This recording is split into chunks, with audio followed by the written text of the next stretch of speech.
É o que muita gente não tem. Qual que você acha que é o limite da desobediência, assim? Essa pergunta é legal, hein? É. Cara, o limite da desobediência é o limite que você precisa mapear conectado ao momento presente. Tá. Existem riscos que muitas vezes não valem correr. Sim. Eu vou te falar um risco que eu falei, não vale correr. Eu falei, não vale correr. Não sei se era muito risco ou não. Eu fui num evento do Joel no ano passado. Sim. Ele me convidou lá, em Portugal. Sim. Levou uma galera, eu fui junto. E eu me lembro que eu sentei com o Joel. Ele falou, cara, o Joel, talvez, você conhece mais do que eu, o Joel talvez seja o perfil de execução mais rápida que eu já vi. Você fala um negócio pra ele, se ele vê valor, você piscou, ele executa. É impressionante. É igual ele, quando fala, vamos viajar? Eu falo, vamos, já em 2 minutos tá tudo reservado, pronto pra viajar. Então, é execução. E, na época, ele tinha falado, a gente bateu um papo, em dezembro de 2021, eu estava num período difícil, de transição de vida pessoal, tá? Ele falou, cara, vamos bater um papo, vamos passar um dia juntos. Nós passamos um dia junto lá em Alphaville. A gente começou a almoçar, tomou café, a gente ficou tipo do meio-dia até as 7 da noite junto, conversando. Não vamos conversar de trabalho, vamos conversar de vida. Só que não dá, tudo que o Joel ele vai direcionando e ele faz algumas perguntas matadoras. Ele é um grande perguntador. Sim. Pô, se você fosse eu, o que você faria, cara? Eu tô querendo ter uma visão assim, assim. E eu falei pra ele, falei, cara, você é um puta de um negrão bonito, você tem uma pegada de piloto de Fórmula 1, de jogador de futebol, eu acho que você tinha que usar umas roupas coloridas, eu acho que você tinha que fazer um shooting, eu acho que tinha que fazer uma trança no cabelo, usar uns tênis legais, se conectar com marcas, cara. Você não é uma pegada só de um produtor de conteúdo muito consagrado. Você tem potencial para ser um cara de relação com marca e tudo isso. Então eu faria isso. E eu me lembro que eu dei umas dicas para ele, ele colocou em prática. E lá em Portugal, eu falei, coloca cor, cara. Usa cor. Eu lembro que eu vi uma vez um lançamento de um produto do Nigro. Porra, ninguém questiona o potencial, o talento, a comunicação do Nigro. Só que foi o lançamento de um negócio que o estúdio era preto, tudo era preto, ele entrou com a camisa preta, só dava pra ver uma cabeça andando. Então eu falei assim, cara, um pouquinho de cor. Isso é uma técnica de TV. Eu falei assim, cara, usa cor. Eu falei, Joel, põe cor. Você vai falar com milhares de pessoas aqui nesse ginásio, um ginásio lindo, o principal lugar de Lisboa. Eu falei, cara, põe cor, cara. E outra coisa, desce pra conversar com o público, hein? Você ficar naquele palco lá, descer pra conversar com o público, eu vou pegar você, hein? Conexão com o público, vai apertar a mão das pessoas. E dei todos esses insumos pra ele. Aí, antes dele entrar no palco, eu falei assim, puta, eu queria bater um papo com ele lá no camarim, ver se ele vai executar tudo isso aí. Os caras, não pode. Não pode. Aí um amigo nosso em comum, o Panda, falou assim, Ivan Moré, se tu conseguiu falar com o Phelps, com o Roger Federer e com o Nadal, tu vai arrumar um jeito de furar isso aqui, vai lá falar com o Joel. Eu falei assim, gostei da provocação, Pandinho, vou dar um jeito. Só que quando eu olhei pro ambiente que eu tava, eu falei assim, cara, não vale. Tava tudo tão travadinho, engessadinho. Eu falei, não vou apostar aqui nisso.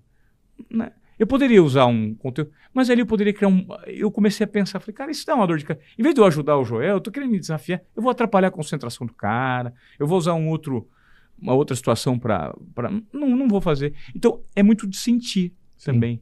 Sabe? Eu acho que o nosso corpo o tempo inteiro, ele se comunica com a gente. Daquela coisa da desobediência, quando ela tem um objetivo claro e quando... eu acho que principalmente, né, a grande diferença do persistente e do teimoso, né? Eu acho que a desobediência produtiva, ela leva para aquela persistência que vai dar frutos. Né? Aquela coisa onde você... Sabe, quando você fala, a primeira vez que você falou esse termo para mim, desobediência produtiva, porque são duas palavras que parecem antagônicas, né? São antagônicas. Né? Então, a graça tá nisso. A graça tá nisso, né? É isso. Então, a graça, porque você fala, desobediente. Aquele fala assim, porra, o cara não faz... Na minha cabeça, por exemplo, semântica de desobediência, ele não faz o que é pra fazer. Mas significa porque é preciso para você achar a porta verdadeira. Aí é produtivo, entendeu? Porque se o cara fizesse o que era pra fazer, ele só ia entrar pela janela. É a diferença do que é necessário e do que é vontade. Que é muito... Você entende?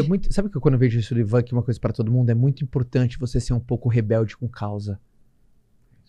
Porque quando você tem um nível de rebeldia sem causa... Aí você... Aí você vira um imprudente. Um otário. Aí o otário, o inconsequente, o pregão, sabe? O cara que faz as cagadas. Claro. Agora, quando você tem um nível de rebeldia com causa, é aquela coisa que você se questiona por quê? Por que a gente faz desse jeito? A gente tem que fazer diferente. Vocês viram o filme do Jordan recentemente? Você viu a insistência do cara do marketing em contratar Sim. um único atleta, em vez de 3, colocar toda a verba naquele atleta, ir conversar, Até lá, deu conversar volta com a no mãe. agente. Sabe aquela história de ir pra boate e vai lá? O cara foi lá conversar com a mãe. Você se identificou ali, Ivan? Cara, eu tava assistindo jogando. E a mãe falou assim: é isso, vai dar certo, vai dar certo. Porque é o que eu penso. Sabe por quê? Só tem um motivo. Você tava torcendo assim? Mas eu tava pulando na cama, louco. O que acontece? Mas a sustentação disso, Caio, é a minha essência. Porque existe a diferença, eu não sei se eu te falei isso outra vez quando a gente conversou, a diferença entre o insider e o outsider. Não falou. Eu sou um outsider. De onde eu vim, não existia sequer a perspectiva para chegar onde eu cheguei. Uhum. Porque eu vim de uma cidade muito simples, eu vim de uma família muito humilde, eu estudei minha vida inteira em escola pública, eu fui conhecer São Paulo com 17 anos, eu fui andar de avião a primeira vez com 28 anos. Tudo isso era motivo de vergonha para mim no passado. Só que depois que eu fiz o que eu fiz e orbitei os ambientes que eu orbitei, eu falei, caramba, porque quando eu saí da faculdade e eu fui para a TV Globo, eu fui para uma TV Globo chamada numa praça de Paranavaí. Sabe quantas afiliadas tem na Globo, no Brasil? Não, não é ideia. Centenas. Então assim, por que a Globo sempre foi a Globo? Porque ela tinha praças. Você é de Paranavaí? Não, eu sou de Presidente Venceslau, uma cidade de 37 mil habitantes. E como eu coloquei na minha cabeça, pequenininho, que eu ia apresentar o Globo Esporte, né? Mas assim, não é uma obsessão, mas puta, isso seria legal, cara. Talvez eu consiga, porque vamos ver. E joguei pro universo. Saí da faculdade, já num comportamento de desobediência esportiva, consegui uma vaga para fazer um teste na Globo. Os caras me aprovaram, eu era o único que não tinha formado ainda, eu tava fazendo TCC. Caio já fez entrevista lá na Globo, lembra? Pra estágio? Vamos lá, verdade. Administração. E nessa, foi das raras vezes que a TV Globo, no interior do Brasil, ela abria concursos para contratar repórteres. Só que eu não tinha me formado. Tudo bem, me chamaram. Mas me mandaram para uma pracinha pequenininha. Aí eu fazia reportagens em jornais locais ali. Então todo dia minha reportagem saía da praça de Paranavaí. Paranavaí, cidades em volta. Não saía nem em Curitiba. Uhum. Eu falei, cara, eu não quero isso aqui. Eu pensei que trabalhar na Globo era, antes de mais nada, respeitar o padrão Globo de qualidade. Beleza. Padrão Globo de qualidade, aquela coisa e tal. Tô falando de 20 anos atrás, tá? Hoje o digital quebrou muito dessa hegemonia, né? Do mainstream. Mas eu falei, então tá muito distante do meu sonho. Eu queria trabalhar na Globo de São Paulo, na Globo do Rio de Janeiro. Eu queria fazer a Olimpíada, a Copa do Mundo, entrevistar grandes nomes do esporte. Isso que eu queria. Mas eu vou ficar a vida inteira aqui em Paranavaí. Se eu não quebrar alguns comportamentos meus, não do padrão Globo. O padrão Globo tá aí. Mas eu tenho que quebrar o padrão do Ivan. O que eu vou fazer para chegar onde eu preciso chegar? Então, esse nível de tomada de risco, quando a gente fala do filme, o tempo inteiro eu assumi risco. Só assumia risco. Eu me lembro que teve uma situação específica que eu fiz. Eu participei de uma negociação de uma rebelião num presídio feminino em Votorantim, do lado de Sorocaba, em que eu já tinha feito matéria com as presas, elas se rebelaram e o pau comeu, colocaram fogo no presídio. E um dia eu estava em casa, me ligou meu chefe assim, vem cá, cara, o pau tá comendo. Ele falou, faz 2 dias que eu tô sabendo disso. Eu falei assim, mas então, agora um juiz corregedor foi, tá o Ministério Público, tá todo mundo lá, e as presas estão exigindo a sua presença lá. Eu falei, a minha? Porque você fez uma matéria muito legal lá uma vez, elas gostaram, que elas querem a garantia de alguém na empresa, só que tem que ser você. Eu fui, eu participei da negociação, entrei no presídio, pegando fogo, e tem uma cena muito curiosa que aconteceu no final, é que eles chegaram a um acordo, ela falou assim, eu só tenho mais um pedido. Falou pro juiz corregedor e pro mestre, falou assim, Ivan, aí é pra você. Eu falei assim, pois não. Ela falou assim, poderia apertar a tua bunda? Mentira. Eu falei, sério? Aí o juiz, pode, O juiz você veio aqui, autorizou. eu fiquei com vontade de apertar a tua bunda? Eu posso. Ela foi lá, apertou minha bunda, acabou a rebelião. Você acredita? Então assim, esse tipo de situação...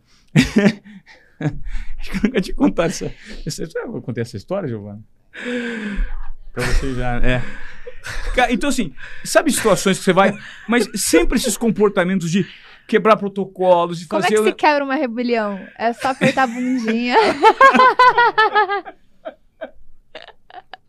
Tem muita história louca, entendeu? Então, voltando lá para Paranavaí, eu tinha que me comportar de uma maneira diferente. E eu comecei a fazer reportagens que surpreendiam não só o telespectador, mas os meus gestores. Esse cara tem que... Aí eu fui pulando. E o fato de ser um outsider, nada contra quem é insider. É aquele cara que o tio trabalha já num ambiente, é um diretor comercial, é isso, é aquilo. E isso não significa que ele não tenha talento. Uhum. Ele também tem. Só que para essa pessoa o caminho é mais curto. Sabe aquela história em que você é um puta jogador e o seu pai é técnico do time? Uhum. Ele fala, pô, você é um puta camisa 9, cara. E você também é um puta camisa 9. Só que você não tem empresário, tal. Você tá lá na categoria de base. É muito mais fácil eu te colocar para jogar, porque eu já sei do que você. Isso não significa que você é melhor que você. Só que as oportunidades que surgem para quem são insiders, para aqueles que seguram insiders, é diferente. Você já está orbitando o meio. Você já nasceu. E eu não nasci, eu vim de fora. Então, como eu só tinha como único comportamento e ferramenta para eu alcançar os meus objetivos tomadas de risco, foram as tomadas de risco que me alçaram e eu vim. Entende? Sim. A pergunta agora, qual que é o próximo risco? O próximo risco? O próximo risco, eu acho que ele é constante, né? Eu também acho. Agora, eu acho que não tem um próximo risco assim. Viver em risco faz parte de quem se propõe ao tempo inteiro se reinventar e ser relevante e gerar transformação. Eu acredito que o grande legado que a gente deixa é a transformação que a gente gera.